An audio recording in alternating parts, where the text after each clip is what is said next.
Sir Ambati Rambabu అల్లుడు ఒక రకమైన వ్యాఖ్య చేస్తున్నారు. ఏంటంటే, మా మామ నికృష్టుడు, దరిద్రుడు అని చెప్పేసి చాలా రకాల మాటలు అంటూ ఒక వీడియో పోస్ట్ చేశారు. అసలు ఏ విధంగా అంటే ఏ కాంటెక్స్‌లో పెట్టుండొచ్చు ఇలా? యాహ్! అంటే ఆయన వీడియోలో ఏముందో చూస్తాం. ఆయన వీడియోలో ఏందంటే నా పేరు డాక్టర్ గౌతమ్. నేను అంబటి రాంబాబు అల్లుడిని.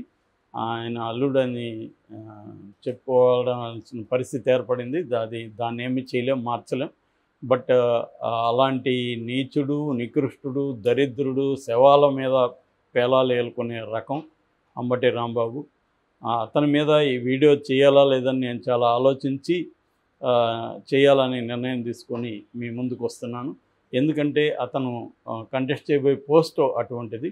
ఆ పోస్ట్‌కి ఎన్నుకునేటప్పుడు అతను ఎలాంటి వాడు అనేది ఉండాలి. కొంత నీతి, నిజాయితీ ఉండే వ్యక్తులు ఎంచుకోవాలి. కనీసం అందరిలో అన్నీ ఉండవు కానీ కనీసం 0.00% కూడా లేని వ్యక్తి ఇతను. ఇతన్ని మీరు ఎన్నుకుంటే ఖచ్చితంగా తప్పు చేసినట్టు అవుతుంది. ఖచ్చితంగా అతన్ని ఎన్నుకోవద్దు అనేది ఆ వీడియోలో ఉంది. ఇప్పుడు ఈ వీడియో నేను ఓటేయాలనుకున్నాను. ఫర్ ఎగ్జాంపుల్ అంబటి రాంబాబుకు నేను ఓటేయాలనుకున్నా. ఈ వీడియో చూసా. ఇప్పుడు నేను ఈ వీడియో ప్రకారం ఓటేయాలా వద్దా అనేది డెసిషన్ ఎలా తీసుకోవాలి?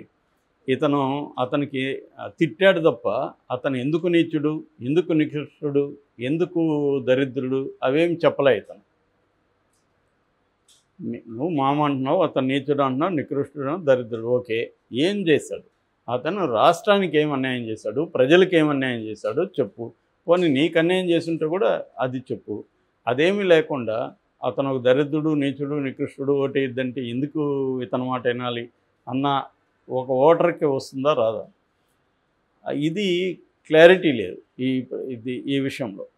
సో వీళ్ళు ఇప్పుడు ఈ మధ్య ఏమైందంటే తెలుగుదేశం కూటమి ఎన్నికలు దగ్గరగా పడే కొద్దీ రకరకాల అస్త్రాలని బయటికి తీస్తున్నట్టు కనబడుతుంది.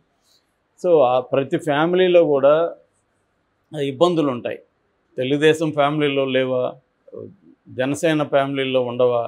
ప్రతి ఫ్యామిలీలలో కూడా ఎవరో ఒకరికి ఏదో ఒక ఇబ్బందులు ఉంటాయి. అలాగా మామ అల్లుడి మధ్య ఏదో ప్రాబ్లమ్స్ ఉన్నాయి. సో దాన్ని బయటికి తీసుకొచ్చి అతనికి ఓటేయద్దని క్యాంపెయిన్ చేస్తున్నారు. సో అట్లా నిన్న కూడా మనం చెప్పుకున్నాం ముద్రగడ పద్మనాభం కూతుర్ని పట్టుకొచ్చి మా నాన్న జగన్ చెప్పినట్టు వింటున్నాడు, మా నాన్న చెప్పింది ఎవరు వినకండి, పవన్ కళ్యాణ్ గెలిపించండి అని. పవన్ కళ్యాణ్ గెలిపించడానికి కారణాలు అవి కాదు కదా. పవన్ కళ్యాణ్ గెలిపిస్తే రాష్ట్రానికి ఏం చేస్తాడు, గతంలో ఆయన వల్ల రాష్ట్రానికి ఏం మేలు జరిగింది, ఇది కదా ఎవరైనా మాట్లాడాలి. సో నీకు మీ నాన్న గొడవ ఉంటే మీ ఇంట్లో పెట్టుకోండి, నువ్వు వచ్చి చెప్తే నేనెందుకు వేయాలని ఆలోచిస్తారు కదా. అట్లాగే బూడిద ముత్యాల నాయుడు కొడుకు బూడిద రవికుమార్, నాకు అన్న కొడుకే న్యాయం చేయలేనివాడు ప్రజలకి ఏం చేస్తాడని అతను అన్నాడు. నీకేం అన్యాయం చేస్తాడో అది చెప్పడు. సో ఇది ఒక ప్యాటర్న్గా తీసుకొస్తున్నట్టుగా కనబడుతుంది కూటమి. అంటే వెతికి పట్టుకొని ఎవరెవరి ఇళ్లలో ఏ ప్రాబ్లమ్స్ ఉన్నాయి, వాళ్ళకి వీళ్ళు మరి ఏం ఆఫర్ డబ్బు ఇస్తున్నారా, లేకపోతే వాళ్ళు ఇచ్చి ఊరికే ఎందుకు చెప్తారు? ఇన్ని రోజులు బయటికి రానోళ్ళు ఇప్పుడు ఇతనికి ఏమైనా అన్యాయం జరుగుంటే గతంలో ఏమైనా కేసు పెట్టాడా ఈ డాక్టర్ గౌతమ్? అతని మీద ఏమైనా పోరాడి ఉండాలి కదా. ఇతను సడన్గా ఎలక్షన్ ముందుకు వస్తే ఇతనికి క్రెడిబిలిటీ ఉండదు కదా.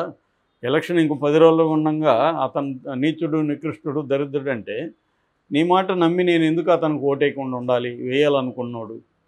సో నేను రాంబాబుకి వేయాలంటే అక్కడున్న ఓటర్సు రాంబాబు మా నియోజకవర్గాన్ని గతంలో ఏమైనా మంచి చేశాడా, మాకేమైనా మంచి చేశాడా, ఇవి ఆలోచించి నిర్ణయం తీసుకుంటారు. ఓవరాల్గా జగన్ వల్ల మాకు మేలు జరిగింది కాబట్టి ఇక్కడ రాంబాబు అనేది మాకు పెద్ద ఇంపార్టెంట్ కాదు అనుకొని వేసేవాళ్ళు కూడా ఉంటారు జగన్ ఫ్యాక్టర్ చూసి. ఎందుకంటే ప్రధానంగా చంద్రబాబును ముఖ్యమంత్రిని చేయాలన్నా జగన్ చేయాలన్నా అనేది ప్రధానమైన అజెండాగా పనిచేస్తుంది అక్కడ.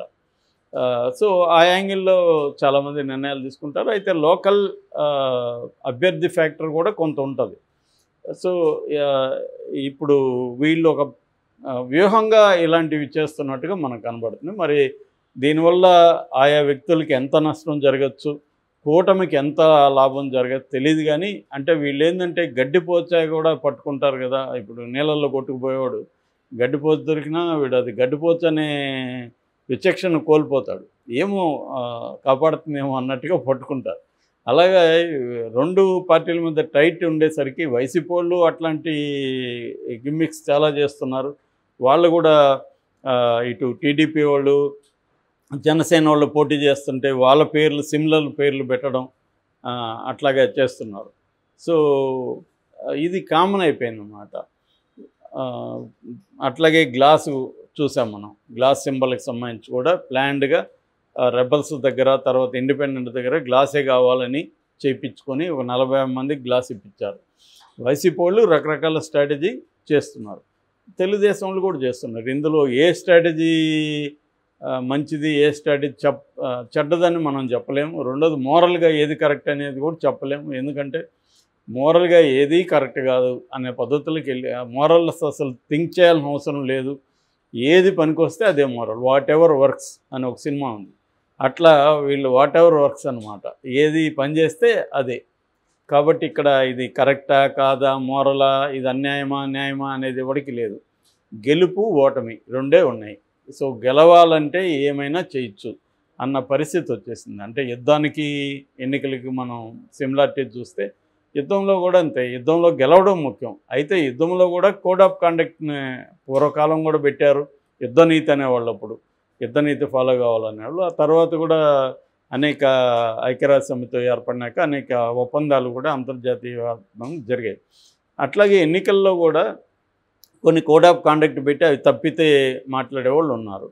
సో కానీ వీళ్ళు ఏంటంటే ఇప్పుడు ఇది కొంత ఎంబరాసింగ్ సిచ్యువేషన్. అంటే సొంత అల్లుడే చెప్తున్నాడు అతను వెధవని అన్న ఒక నెరేటివ్ని జనంలోకి తీసుకెళ్తారు. అందరూ ఇప్పుడు నేను అనలైజ్ చేసినట్టుగా లాజికల్గా అసలు నీకేం అన్యాయం చేశాడో నువ్వు చెప్పకుండా మమ్మల్ని ఎందుకు ఓటేద్ది అంటున్నావు అని అడిగేవాళ్ళు అందరూ ఉండకపోవచ్చు. రెండో రకంగా కూడా ఆలోచించవచ్చు. సొంత అల్లుడే వెధవ అంటుంటే అతన్ని ఎందుకురా మనం గెలిపించాలి అని అనుకునేవాళ్ళు కూడా ఉండొచ్చు. సొంత కూతురే నాన్నని తిడుతుంటే మనం ఎందుకు అతని మాట వినాలి, సొంత కూతురునే మార్చలేనోడు మనకొచ్చి చెప్తే మనం ఎందుకు మారాలి అని అనుకోవచ్చు. సో ఆ యాంగిల్లో ఉపయోగపడుతుందని చెప్పి వీళ్ళు దీన్ని తీసుకొచ్చారు. సో మరి అంబటి రాంబాబు ఖచ్చితంగా ఆయన స్పందిస్తాడు. యాక్చువల్గా అంబటి రాంబాబుకి నిన్ననే అక్కడ మాట్లాడితే ఆయన కొంత నెగిటివ్ ఇదే ఎక్కువ ఉందనేది చెప్తున్నారు ఆల్రెడీ. సో దాన్ని ఇంకొంత పెంచుదామని ఈ ప్లాన్ చేసినట్టుగా ఉంది. లేకపోతే ఇప్పుడు సడన్గా డాక్టర్ గౌతమ్కి రాష్ట్ర ప్రజల మీద ప్రేమ వచ్చేసి వీడియో పెట్టాడని అయితే మనం అనుకోలేము.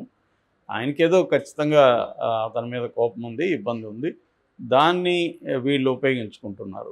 సో ఇప్పుడు జగన్ ఫ్యామిలీలో ఎట్లయితే బయటకు వచ్చి ఇట్లు సునీత, షర్మిల చేస్తున్నారో దానికి తెలుగుదేశం మీడియా బ్రహ్మాండంగా సునీత, షర్మిలకి వాళ్ళు ఎవరైనా వివేకానంద రెడ్డి హత్యను తీసుకుంటే వీళ్ళు బ్రహ్మాండంగా ఇస్తున్నారు. ఈరోజు కూడా మన ఓపెన్ హార్ట్ విత్ ఆర్కేలో సునీత అండ్ వాళ్ళ హస్బెండ్ నర్రెడ్డి రాజశేఖర్ రెడ్డి ఇంటర్వ్యూ ఉందని యాడ్ చూశాను. అలాగా ఎవరి వ్యూహాలు వాళ్ళు కదా, ఎందుకు వదులుకోవాలి? ఎలక్షన్ టైంలో ప్రతి వ్యూహము ఇంపార్టెంటే, ప్రతి చిన్న ఇది కూడా ఆయుధం కూడా ఇంపార్టెంట్. ఏది పనిచేస్తుందో తెలియదు. కాబట్టి మనం ఏది పనిచేస్తుంది అనుకుంటే అన్నిటినీ ట్రై చేయడమే. అలాగా ఇప్పుడు కొత్తగా మనకి అంబటి రాంబాబు అల్లుడు రంగంలో దిగాడు. మరి దీని ఎఫెక్ట్ అంబటి రాంబాబు మీద ఎలా పడుతుంది? అంబటి రాంబాబు ఇప్పుడు ఏం చేయబోతున్నాడు? అంబటి రాంబాబు కూతురు రంగంలోకి వస్తుందా? ఇది ఒక చిన్న స్మాల్ ఫ్యామిలీ డ్రామా మనకి రాబోతుంది అనమాట. ఇప్పుడు రేపు ఆయన కూతురు రావచ్చు. మరి ఆయన కూతురు డాక్టర్ గౌతమ్ సపోర్ట్ చేస్తుందా, లేకపోతే రాంబాబుని సపోర్ట్ చేస్తుందా? మరి రాంబాబు ఇవన్నీ ఆలోచించుకోవాలి కదా. సో ఇప్పుడు ఏంటంటే ఇవన్నీ గుణపాఠాలన్నమాట. నెక్స్ట్ పోటీ చేయబోయే వాళ్ళు ముందు వాళ్ళ ఇంటిని చక్కబెట్టుకోవాలి. ఇంట గెలిచి రచ్చ గెలిచి అన్నట్టుగా వాళ్ళ ఫ్యామిలీలో ఏమైనా ఇబ్బందులు ఉన్నాయా? ఎవడైనా ఇప్పుడు పనికిమాలలో ఒకడు తిరుగుతుంటాడు, వాడికి వెళ్ళి 50 లక్షలు ఇచ్చి మీ నాన్న మీద యాంటీగా మాట్లాడారంటే వాడు మాట్లాడతాడు కదా. ఎందుకంటే వాళ్ళ నాన్న వీడికి డబ్బులు ఇడు, వీళ్ళు ఇస్తారు 50 లక్షలు 20 లక్షలు ఎంతో ఇస్తారు, మాట్లాడేస్తారు కదా. పోయేదేముంది, ఒక వీడియో చేసి మళ్ళీ కాకపోతే సారీ నాన్న అని చెప్పచ్చు. సో ఇలాంటివి కూడా జరగచ్చు కదా. కాబట్టి ఏంటంటే ప్రజలు ఇవన్నీ నా ఇదేంటంటే ప్రజలు కుటుంబంలో ఏం జరిగిందనేది వాళ్ళకి పెద్ద ఇష్యూగా నేను అనుకోవట్లేదు. వాళ్ళు మేజర్ ఇష్యూస్ వాళ్ళకి ఏం జరిగిందనేది వాళ్ళు అనుకోవాలి తప్ప వాళ్ళ ఇంట్లో ఏం జరిగిందనేది వాళ్ళకి అనవసరం నిజానికి.